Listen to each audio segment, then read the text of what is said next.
Pull down and turn to your right. If you force it, you'll break it. This won't come out, Bob. Push the switch forward.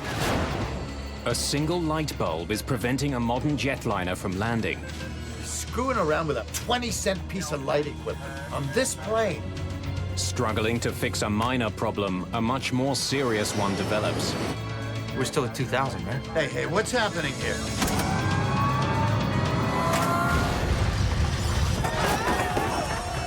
The plane crashes in a remote swamp. Those who survive the crash face a new danger. The swamp has filled with jet fuel. No one light a match! Eastern 401 was a pivotal accident in aviation history. The crash would point investigators to an astonishing danger lurking in all commercial cockpits.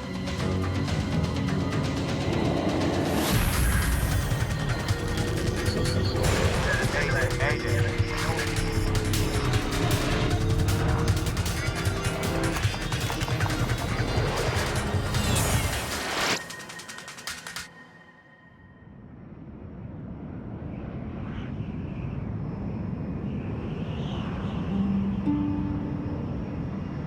December 29th, 1972, the dawn of the jumbo jet era. On its way to Florida, this L-1011 Tristar is the most advanced passenger jet in the world. The Lockheed Tristar was a fascinating bird. It was a beautifully flying airplane. It had a tremendous amount of power and a lot of innovation to it. The cabin of this Eastern Airlines jet is large and quiet. The service is first-rate. Bob Loft is the captain for Eastern Airlines Flight 401. He's been with the airline for more than 30 years. His first officer is Albert Stockstill. His second officer is Donald Repo. The jet has left the bitter cold of New York behind and is now descending towards Miami. Welcome to Miami. The temperature's in the low 70s, and it's a beautiful night out there tonight. Go ahead and throw them out.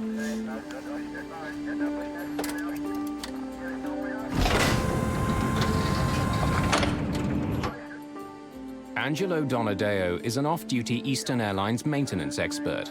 He's catching a ride back to Miami. There are 176 people on board tonight's flight.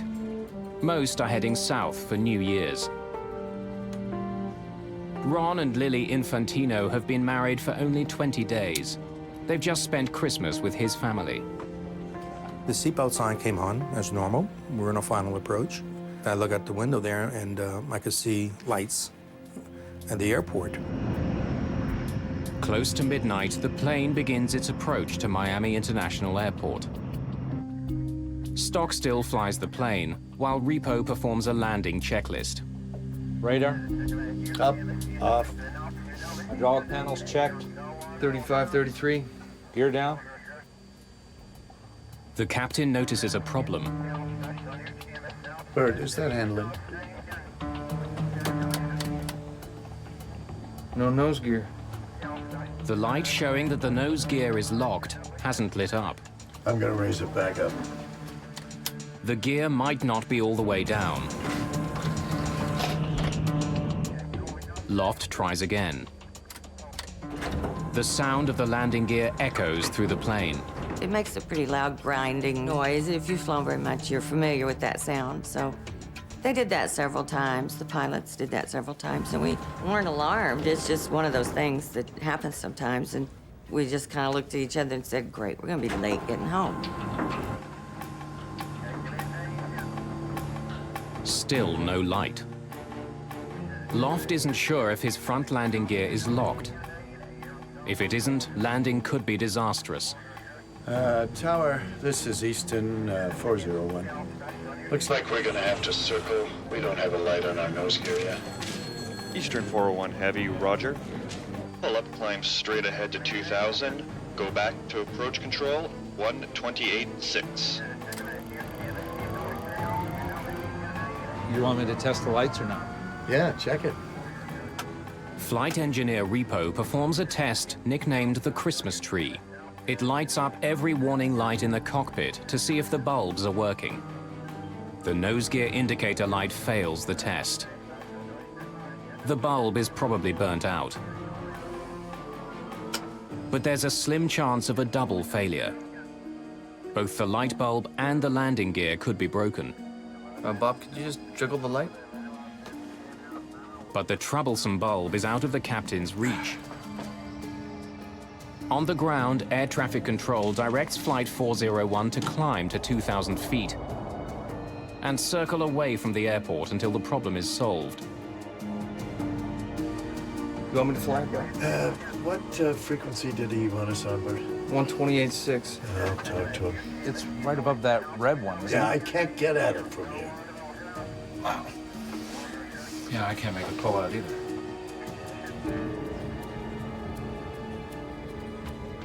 It's a moonless night. As the plane veers away from Miami, there's total darkness outside. All of a sudden, it turned pitch dark again. And that means we were going back out west towards the Everglades. Co-pilot Stockstill is flying the plane, but Captain Loft needs his help to solve the problem. Put the autopilot on here. The Tristar is equipped with the most sophisticated autopilot in history. It actually has the ability to land the plane on its own. Stockstill programs it to fly at 2,000 feet. Now, see if you can get that light out.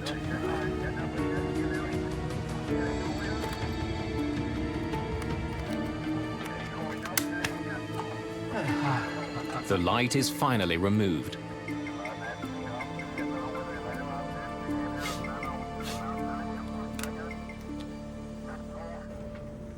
Richard Pragluski is an aviation engineer. He takes this flight regularly and can tell that the plane is experiencing technical problems. He was heading out towards the Everglades. I knew there was something wrong with the plane because if you have a delay, they'll circle the plane. The irritating problem isn't getting better. Now Stockstill can't get the light back in. Now, push the switch just forward. Okay. You got it sideways then. Eastern 401, turn left, heading 300. Okay, 300, Eastern 401. Hey, get down there and see if that damn nose wheel is down. The electronics bay on the plane is underneath the cockpit. The room, nicknamed the Hellhole, is a unique feature on wide-bodied jets. The front landing gear mechanism can be seen from there. You got a handkerchief or something so I can get a little better grip on this? Hold down and turn to your right. Anything I can do it Now with? turn to your left one time. Get down there and see if that damn This thing... won't come out, Bob. If I had a pair of pliers, I could cushion it with that Well, I Kleenex. can give you a pair of pliers, but if you force it, you'll break it. Just believe me. To hell with it, to hell with this! Get down and see if we're lined up with that red line. That's all we care. Screwing around with a 20-cent piece of light equipment on this plane. As the crew struggles to fix the problem.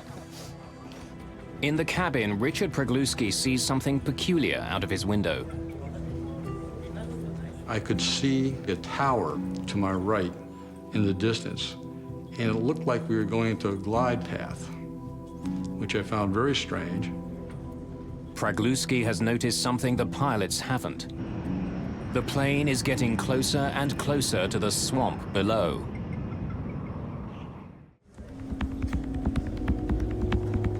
Eastern Airlines Flight 401 is flying over the Florida Everglades. Below it, nothing but a dark, deserted swamp. To passenger Richard Pragluski, something doesn't seem right. I felt it kind of strange that they hadn't made any announcements. But again, he was still fairly high off the ground. And I figured they would come out and tell us that when they were going to make the landing. So I wasn't overly concerned. Put it in the wrong way, huh? Looks square to me. Can't you get the hole lined up? I don't know what the hell's holding that damn thing in there. It's always something. We could have made schedule. Without a green light, they still don't know if their landing gear is locked.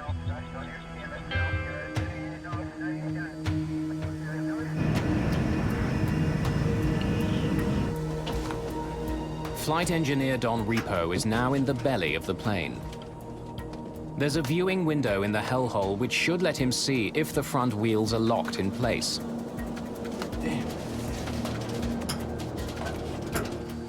I don't see it down there. Huh? I don't see it. It's not lined up. I can't see it. It's pitch dark, and I throw the little light and get nothing. Wheel well lights on? Pardon? Wheel well lights on? Captain Loft has forgotten to turn on lights outside the plane that illuminate the landing gear. Now try it.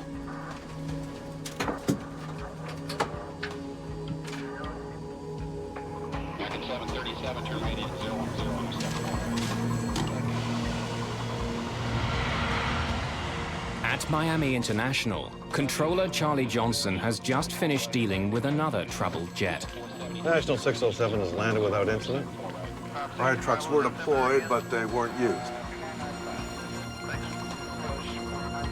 He notices that Eastern Airlines Flight 401 seems to have dropped from 2,000 feet to 900. But he's not overly concerned. It's not unusual to get false readings for several radar sweeps in a row. Eastern 401, how are things coming along out there?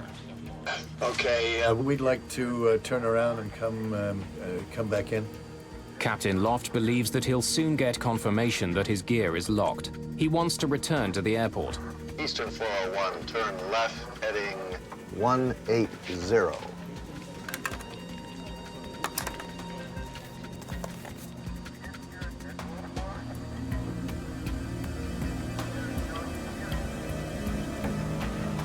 The plane is heading west, away from the airport.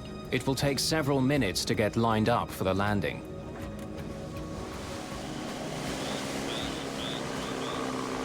Deep in the Everglades, Bob Marcus is hunting frogs with a friend. Eastern Airlines Flight 401 roars past. I just saw the lights blinking across the sky, and it was so black. There's no horizon in the west, and you couldn't tell how high the plane was. Suddenly, the pilots make an alarming observation. We did something to the altitude? What? We're still at 2,000, right? Hey, what's happening here?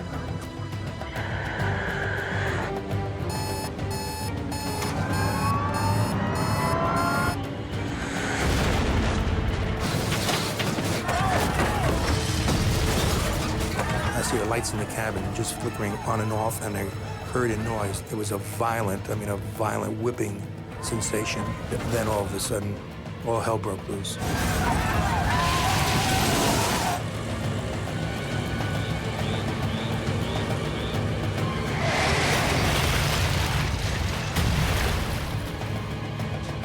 Charlie Johnson notices that Flight 401's altitude now reads as coastal, or sea level. Eastern 401, I lost you on the radar there, your transponder. What's your altitude now? There's no response from Eastern 401. Another plane makes a disturbing report.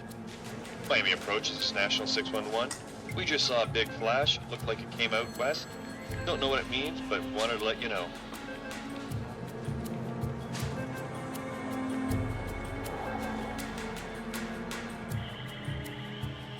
In a dark, remote swamp, those who survived the crash find themselves in a nightmare.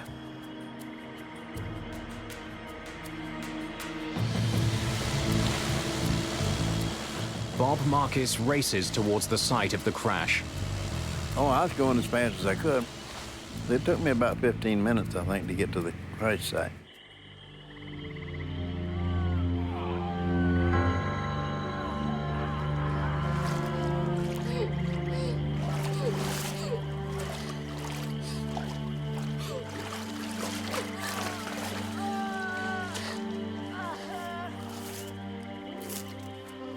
Remarkably, Richard Pregluski is alive.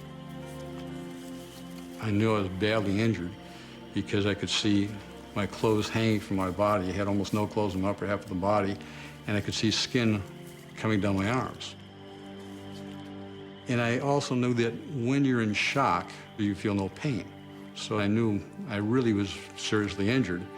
And I started thinking, I said, well, you know, the pain will come later, but how do I keep calm and get out of there? Because the longer I'm in that swamp, and the condition I'm in, the more danger I'm in.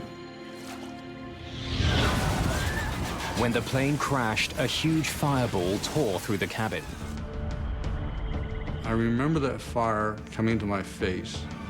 I remember the flash. I remember that I tried breathing, and I could not get my breath. Of course, the fire took all the oxygen out of the air. And that's the last thing I remember until I got up in the swamp itself. Ron Infantino was knocked out by the crash. He wakes up in the swamp. So I was thrown quite a bit. And I was away from Verizon and everybody else. Nobody was even near me. Lily. Lily. He's badly wounded. His new wife, Lily, was sitting next to him, but now she's nowhere to be seen.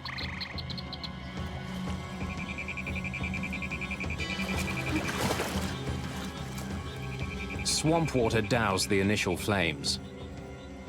But 20,000 kilograms of jet fuel has now leaked into the swamp. A single spark could start a deadly blaze. No one light a match! We're covered in jet fuel! What a sad thing to come through that crash and then have somebody do something stupid like strike a match and have us all just blow up. That was the real fear.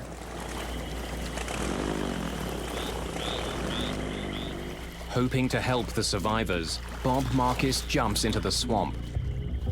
He immediately feels the sting of the jet fuel on his skin. It burnt my legs. I had to treat my legs for burns for about a week.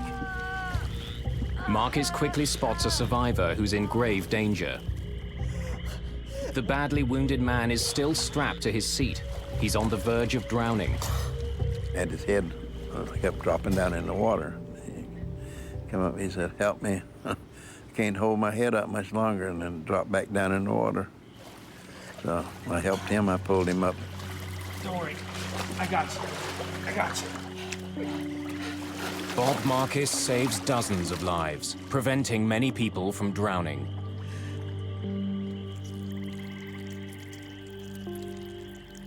Isolated from the other survivors and unable to move, Ron Infantino now has a new reason to fear for his life. After a while, the alligators and the snakes, you could hear them in the weeds coming by, and you could hear the croaking of the alligators because they started to come back to the natural habitat. And as far as I'm concerned, if a gator came up to me or a snake, I was dead meat because I couldn't defend myself at all. And then I heard Christmas caroling. Silent night, holy night, all is calm. To rally the survivors' spirits, Trudy Smith and others sing Christmas carols. We knew instinctively that we weren't going to get out of there in a hurry because nobody knew where we were. In the middle of the swamp, midnight.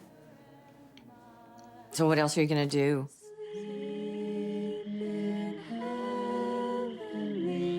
And you got to picture us this, I mean, in the dark at night, or you hear us singing in the wilderness.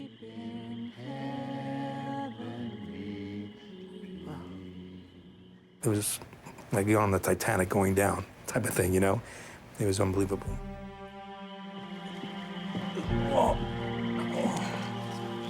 Within minutes, Coast Guard helicopters are sent out in search of the crash site. But in the pitch black night, they can't find the wreckage. Bob Marcus tries to signal the distant helicopters. But I could see where they were, and they were going the wrong direction. And I just waved the light at them until I saw them turn and head back towards us.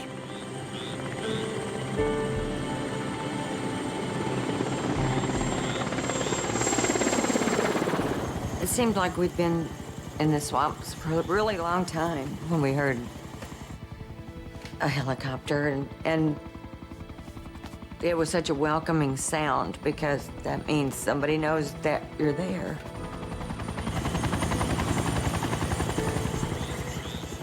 Less than half an hour after the crash, the Coast Guard arrives. But the nearest landing site is 100 meters away. Marcus rushes to meet the helicopter and ferry the rescuers back to the crash site. His first passenger is rescue worker Don Schneck. I made it to the airboat. He asked me, where are all the rescuers? And I said, this is it, let's go.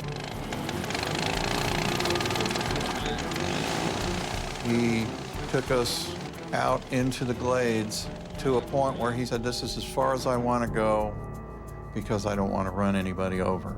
And he said, there are bodies out here all over the place.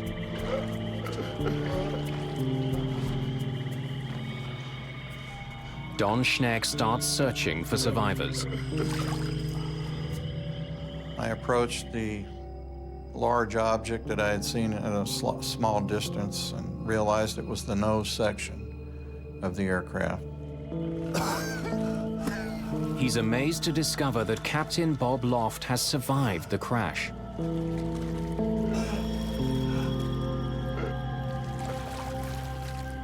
He was in bad shape. He had lacerations, so I knew he had broken ribs. I could tell he was in shock, so I calmed him down, told him, I'm the only one here right now, but they're coming. Just hang in there. I'm going to die. He told me that, and I argued with him. Anything to keep anything going. It just made me feel so inadequate because it was just me. I turned around and I looked back towards Miami and thinking, where in the heck is everybody? And at that time when I looked, I must have seen 50 lights coming. And I went, thank God. First Officer Bert Stockstill was killed during the crash. Captain Bob Loft soon dies at the scene.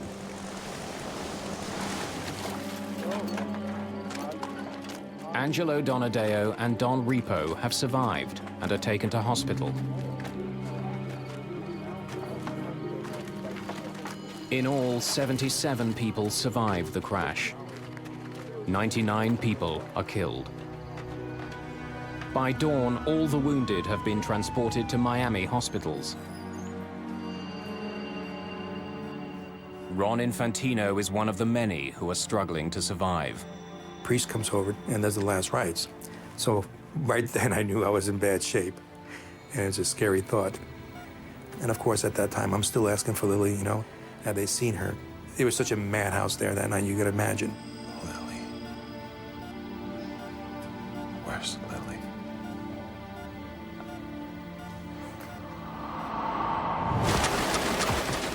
The crash is headline news around the world.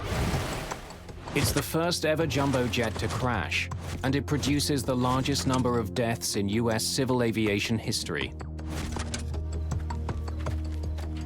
There's tremendous pressure on investigators from the National Transportation Safety Board to find out what happened. It was an enormous puzzle because this was the newest, the most sophisticated, the best of the airliners. It apparently was in perfect working condition. So the NTSB perceived that this was going to be a very long investigation that involved multi-level potential problems. The crash site itself is an important clue for investigators arriving at the scene. The trail of debris is enormously long. That suggests that the plane hit the swamp almost in the same nose-up position as it would while landing at an airport. Its descent was clearly slow and gradual. NTSB investigators have documented the final settings for many of the instruments in the cockpit. They discover that the autopilot was set to maintain an altitude of 2,000 feet. So why didn't it? Maintenance expert Angelo Donadeo is interviewed. All he can tell investigators is the crew was trying to fix a light bulb before the crash. Within days, the plane's 2 black boxes are recovered. Investigators hope they will provide some answers. Before they can extract the data, flight engineer Don Repo dies in hospital. Ron Infantino is given some devastating news of his own. The body of his wife Lily has been found under the plane's wing.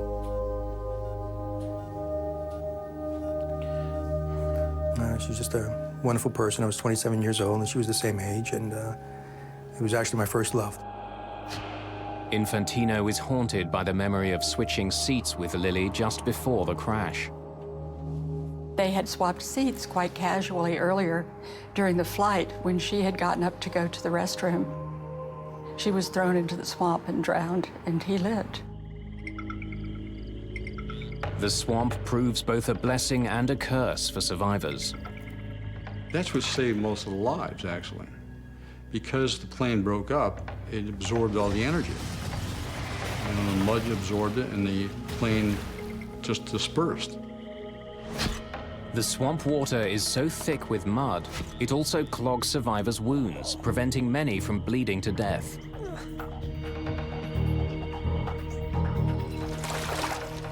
But there's a deadly new threat facing some survivors.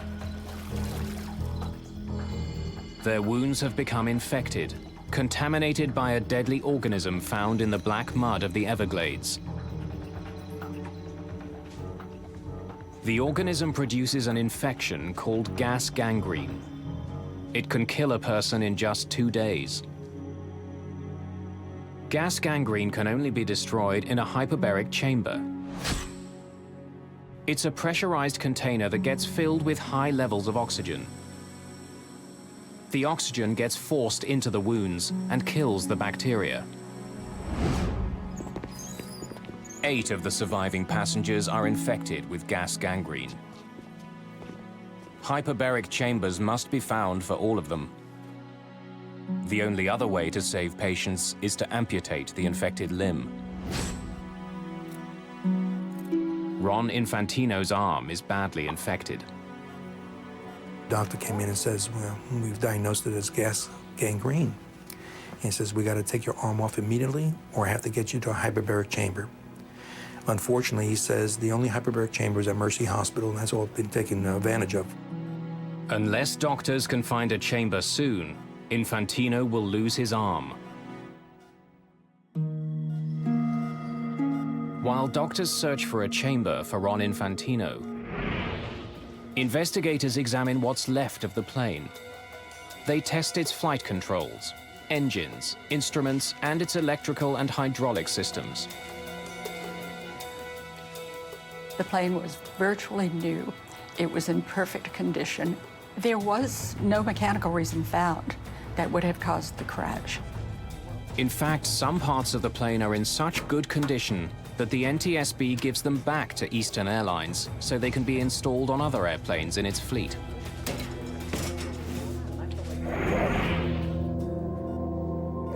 An unused hyperbaric chamber is finally found for Ron Infantino at a Navy base in Panama City.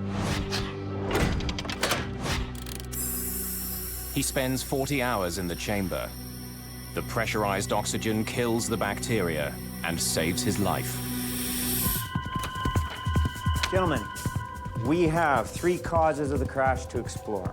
A state-of-the-art jetliner plunged 2,000 feet without the crew noticing. Investigators know the plane was mechanically sound. They now focus on other possible reasons for the unobserved descent. At the top of the list is subtle incapacitation of the pilot. The autopsy of Captain Bob Loft has yielded a gruesome discovery. Captain Loft had a large, undetected tumor growing in his brain. It pressed into the part of his brain responsible for sight. Medical records reveal that between the ages of 50 and 52, vision in the pilot's left eye had rapidly deteriorated. Doctors believe that the captain may have had reduced peripheral vision. The tumor could have created blind spots. As his attention became focused on the malfunctioning light, he may not have noticed dire warnings on his altimeter.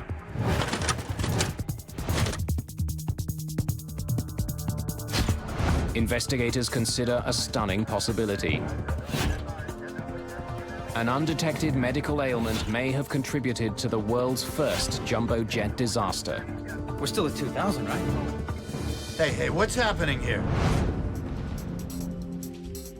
Investigators learn what they can about Captain Bob Loft. They interview people who knew him and pore over his medical records. The investigators heard that Captain Loft, so far as his family and friends knew, had perfect vision. He was an expert marksman. He shot doves, particularly, which are a very small target. Loft's records show that he'd recently passed a medical in which he was issued corrective glasses for flying. But the evidence doesn't support the notion that his vision was dangerously impaired. He was 55 years old, and who gets to be 55 without wearing reading glasses? Not many.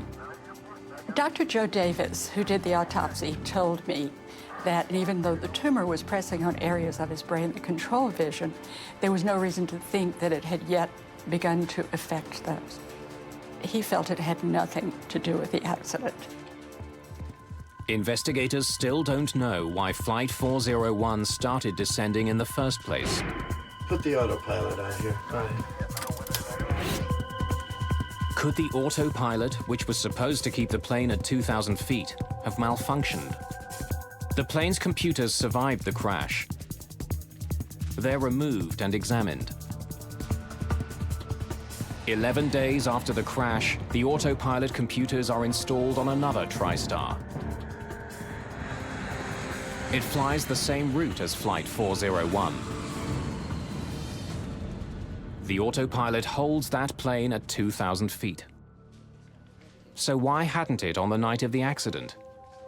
Investigators will need to explore other leads to find out.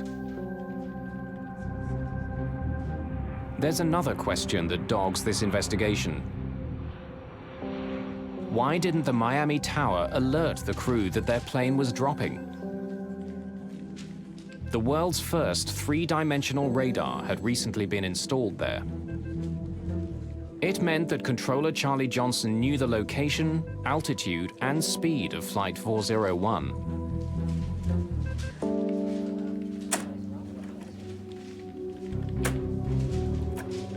National 607 is declaring... Investigators study recordings of Johnson's conversations Fire and ambulance sent out right away. and discover that on the night of the crash, it was another plane that demanded most of his attention. National Airlines Flight 607 was coming into land just ahead of Flight 401. That flight was having its own landing gear problems. Emergency runway 9 will need fire and ambulance sent out right away. As he focused on the emergency, Johnson handed Flight 401 over to another controller.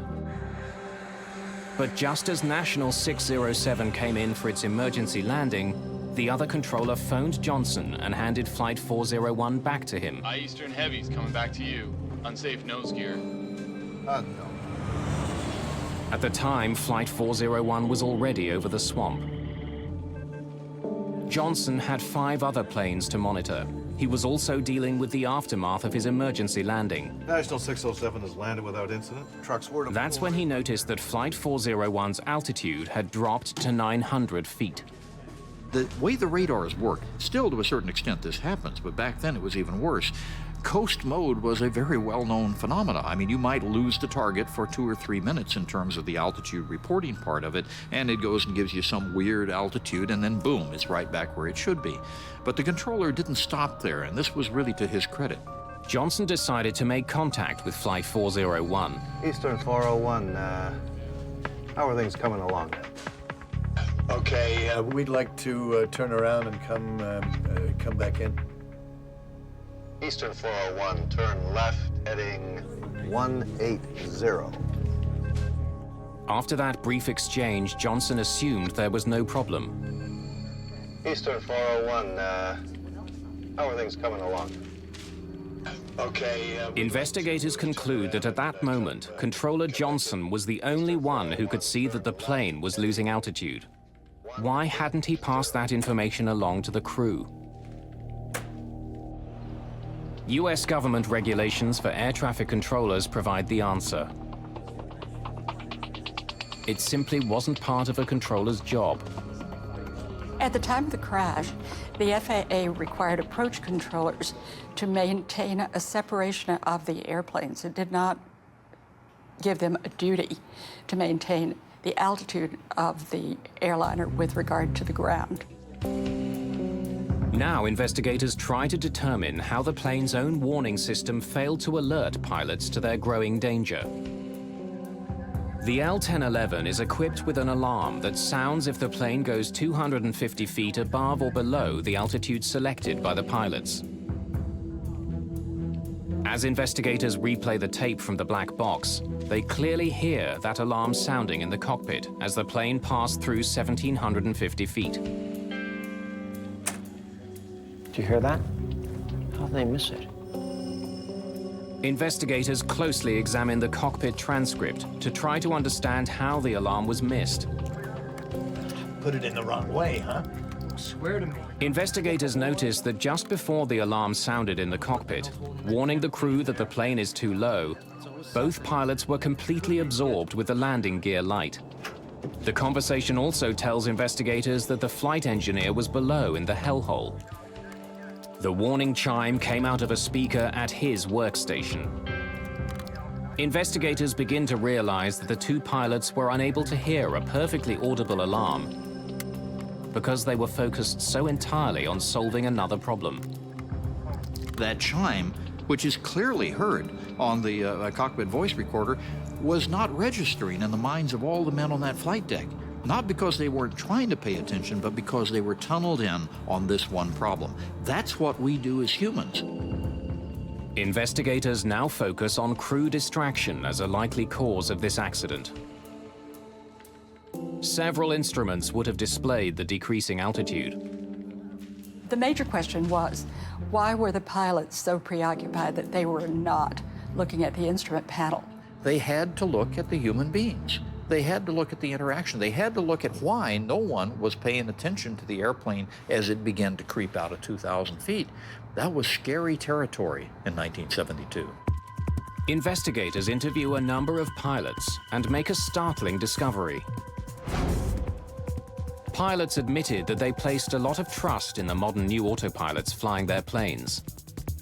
They may have become overly dependent on the technology. Put the autopilot on here. Right. Investigators suspect that the Eastern crew was so confident in their autopilot that they didn't monitor their instruments as closely as they should have. Now, see if you can get that light out. Once the autopilot was on, none of the pilots paid attention to actually flying the plane. Still got to find out why that plane went down. Investigators still haven't determined the most crucial piece of information. If the autopilot was working, why did the plane dive into the swamp? We did something to the altitude? What? The pilot's conversation clearly shows that they hadn't deliberately started descending. We're still at 2,000, right? Hey, what's happening here? So why did it happen? The answer comes in a dramatic form when the NTSB conducts a public hearing in Miami 2 months after the crash. Before the hearing, an Eastern Airlines pilot named Daniel Gellert wrote the chairman of the NTSB offering to testify on his own behalf. He had flown the Tristar L-1011 and noticed some abnormalities. The world of airline piloting in 1972 was hostile to a pilot going around his chief pilot and his airline and raising his hand to the NTSB and saying, hey, wait a minute, I've had an experience too, because airlines were far more insular than they are today. Gellert tells the hearing that during a recent flight on a Tristar, he had accidentally dropped a map on the cockpit floor. As he bent down to pick it up, he nudged his control column. He noticed immediately that the plane's autopilot had been affected. The part of the autopilot controlling altitude had been turned off. The NTSB discovers that Gellert's experience is shared by others. In fact, 17 days after the accident, Eastern Airlines tacked a notice onto a company bulletin board and also mailed it to all of its Tristar pilots. The bulletin warned against accidentally bumping the control wheel. One of the things that we built into all the modern jetliners and airliners is simply a pressure switch. So if you need to take over right now, you don't want to be wasting time down here on the panel turning the autopilot off. You just grab it and the autopilot goes away. The flight data recorder tells investigators the precise moment that the plane's altitude started to drop. It was 11:37 and 8 seconds. By studying the voice recorder transcript, investigators can tell what was happening in the cockpit at that exact time. Hey, get down there and see if that damn nose wheel is down. By turning to speak to the flight engineer, investigators believe that Captain Loft bumped his control wheel. He did it with just enough pressure to disengage that part of the autopilot that had been controlling the plane's altitude. Without anyone realizing it, a simple nudge of the control wheel started a gradual descent. On a dark, moonless night, the pilots had no visual cues to tell them they were falling. It was determined that occasionally, with just a soft bump, an autopilot had been disengaged. So before the crash, it wasn't part of the training? A training director for Eastern Airlines eventually reveals that before the Everglades crash, pilots were never taught that a bump could disengage the autopilot. The NTSB comes to a sobering conclusion. The plane crash was due to pilot error. The crew was distracted. They mishandled the plane's sophisticated automation, and they hadn't been properly trained. Eastern 401 was a pivotal accident in aviation safety history, and we really didn't know this for about 10 or 15 years in terms of the true import of what it did to us in focusing our attention on the fact that the way we handle things in a cockpit was not only not correct, but it was dangerous. Investigators also make a disheartening find. When the nose gear indicator light assembly is examined, they discover that a light bulb inside is burnt out. Go ahead and throw them out. Flight 401's landing gear was locked. The plane could have landed. The only piece of the plane that failed was a $12 light bulb. The full legacy of Flight 401 will take years to unfold. It will ultimately alter how pilots are trained and how accidents are investigated. But first, the tale of Eastern Airlines Flight 401 will take a very bizarre twist.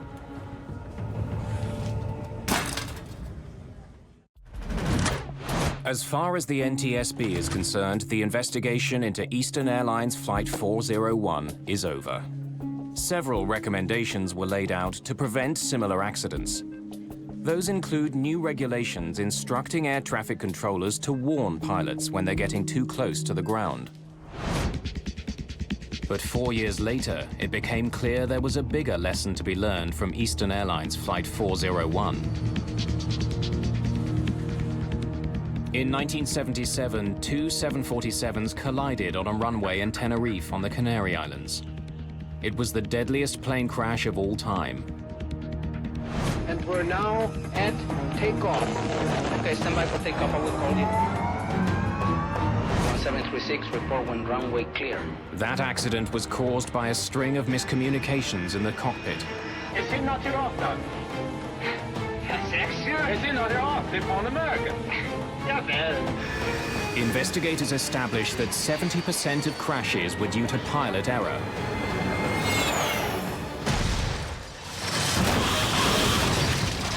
Both of these accidents, Tenerife and 401, what you see is crews dedicated to doing a good job, but not realizing that they're human, not realizing how many things can go wrong if you don't appreciate how human beings fail. By the late 1970s, NASA began to explore a new behavioral science designed to reduce pilot error. And pilots be on the lookout for any different behavior when we acquire. It's called Crew Resource Management, or CRM. Crew resource management simply means that we're not going to have one pilot leading and everybody else following. It means that the captain has to be a leader and listen to and interact with his subordinate crew members, and the subordinate crew members have to speak up. Decades later, Flight 401 is taught in aviation courses around the world as a textbook example of poor CRM.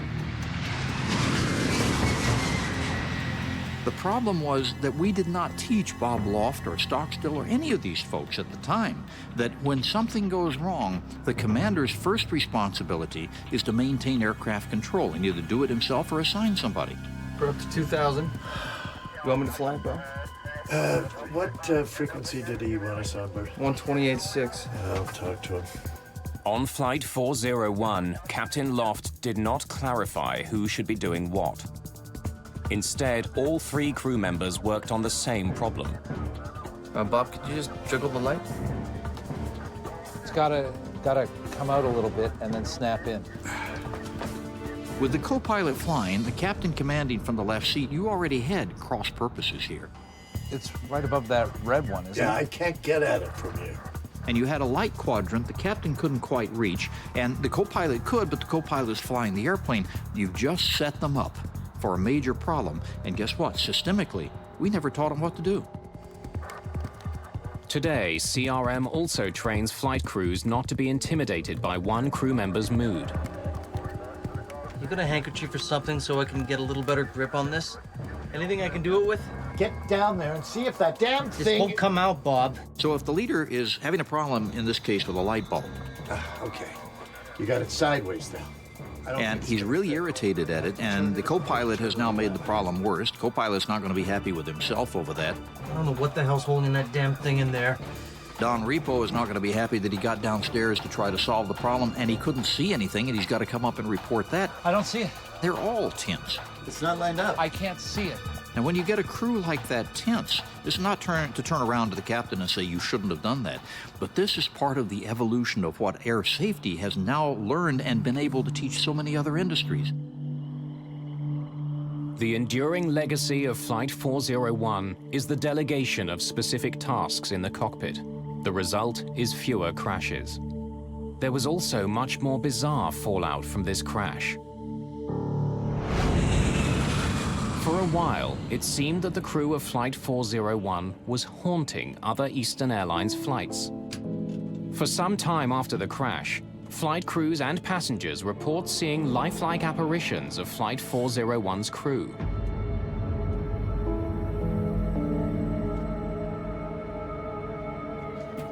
Many of the ghost sightings were on aircraft fitted with recovered parts from Flight 401.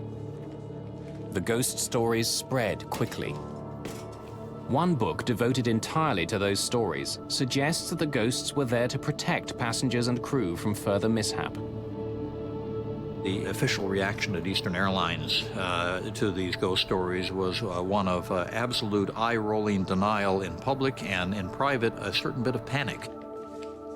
There are so many ghost sightings that eventually Eastern Airlines removes Flight 401's cannibalized plane parts from all other aircraft.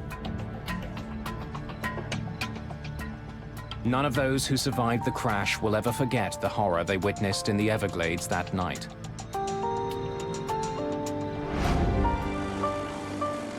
And 35 years after their ordeal, many of them returned to that swamp to finally recognize the heroic efforts of Bob Marcus. We're here today to recognize and to say thank you. Many of the ones who lived because Robert Marcus was there with his airboat. He saw them drowning and decided that the thing that he could do would be to save the ones he could save.